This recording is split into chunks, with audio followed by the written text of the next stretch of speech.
ईसा से लगभग 3200 वर्ष पूर्व एक ऐसी भयंकर प्रलय आई जो सारे संसार में प्रसिद्ध है। इस प्रलय में पर्सिया यानी आज का ईरान तथा उसके आसपास का उत्तर पश्चिमी क्षेत्र सारा का सारा जलमग्न हो गया और वह मृत्युलोक बन गया। इस प्रलय के बाद की कुछ घटनाओं को मैं इस कहानी के रूप में आपके सामने प्रस्तुत कर रहा हूं।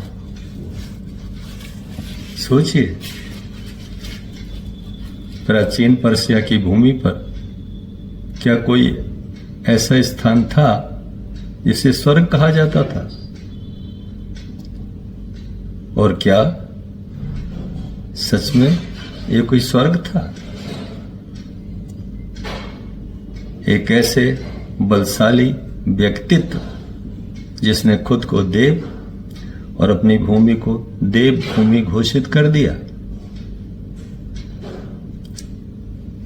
ये कहानी है कश्यप सागर, अजरबैजान और देवराज इंद्र की।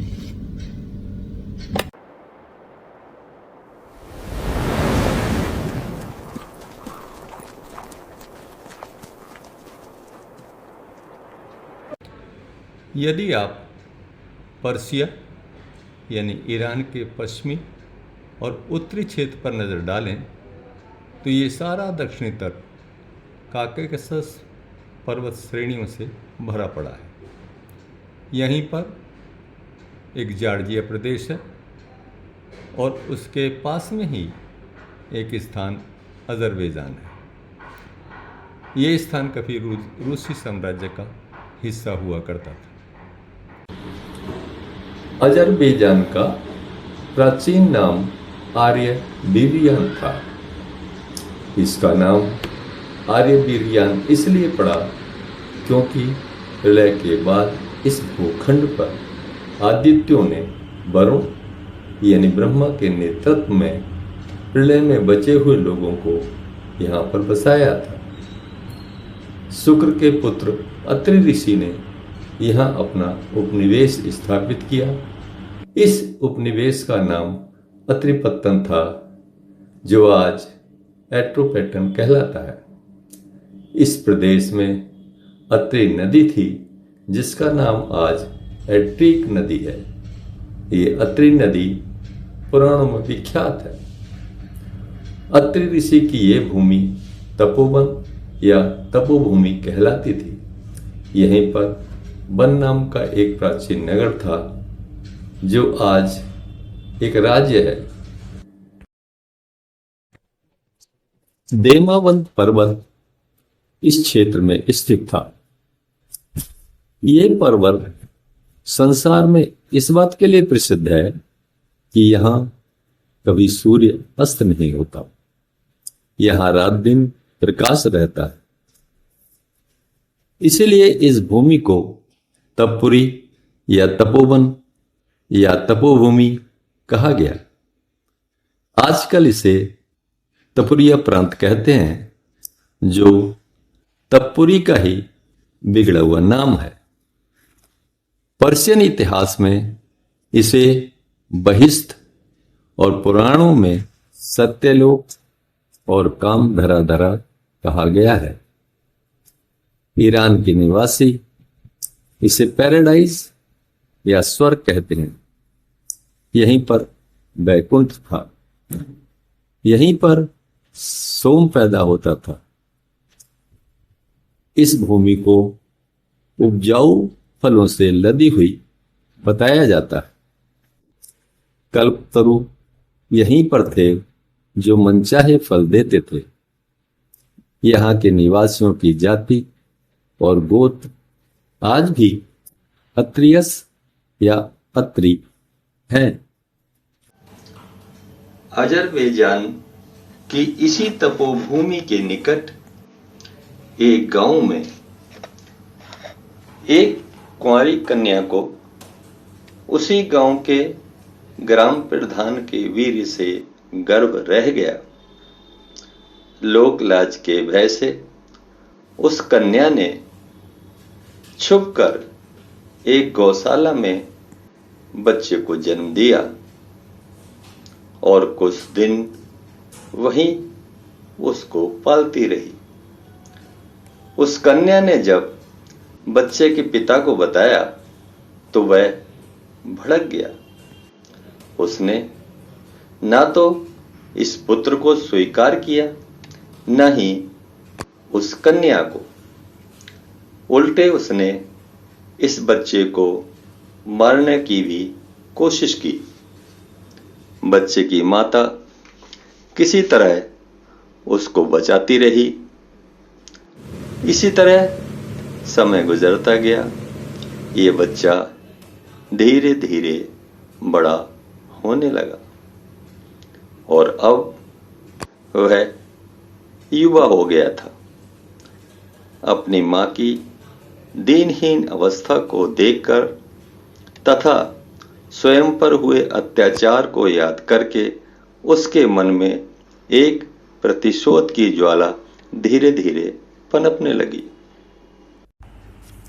एक दिन अचानक राह चलते जब इस युवक का अपने पिता से आमना सामना हुआ तो वह अपने क्रोध पर काबू न रख सका और उसने पैरों से उठाकर अपने पिता को जमीन पर पटक पटक कर मार डाला। वह स्वयं उस गांव का प्रधान बन गया।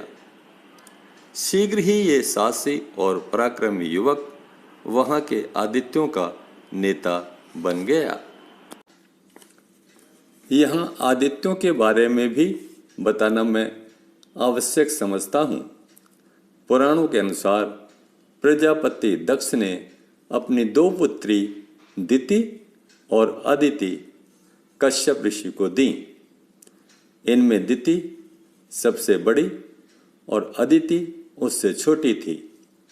आगे चलकर दिति के पुत्रों को दैत्य और अदिति के पुत्रों को आदित्य कहा गया। आदित्यों का नेता बनने के बाद इस युवक ने वरुण यानी ब्रह्मा और विष्णु को अपने ऊपर प्रसन्न कर लिया और इनसे भी इसके मैत्रीपूर्ण संबंध हो गए। अपने इलाके के पश्चिमी प्रदेश मितन्नु, उमा आदि बेबीलोनियन जाति के जत्थेदारों से भी इसने अच्छे संबंध बना लिए। लेकिन उत्तर के दैत्य और दानव इसके विरोधी हो गए और इनसे इसके झगड़े भी शुरू हो गए।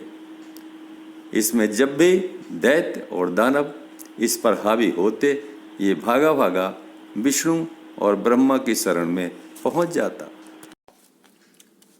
इस साहसी युवक ने इंद्र की पदवी स्वयं ही ग्रहण की और अपने मित्र बेबीलोनिया के सम्राटों की भांति अपने को देव कहना प्रारंभ कर दिया।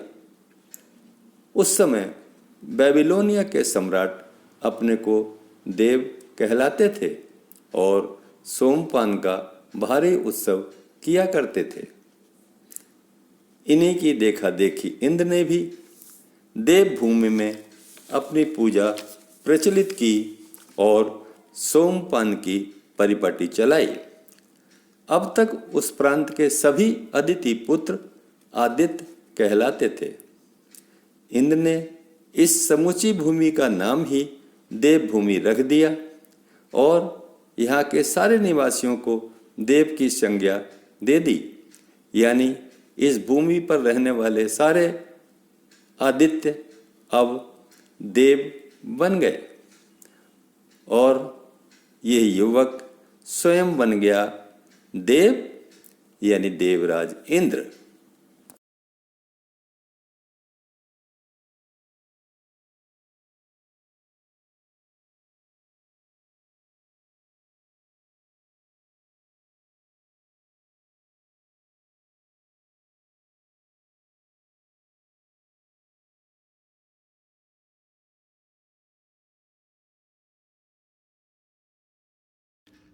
आज से लगभग 5200 साल पुरानी एक गांव से शुरू हुई ये कहानी कहां से कहां तक पहुंच गई।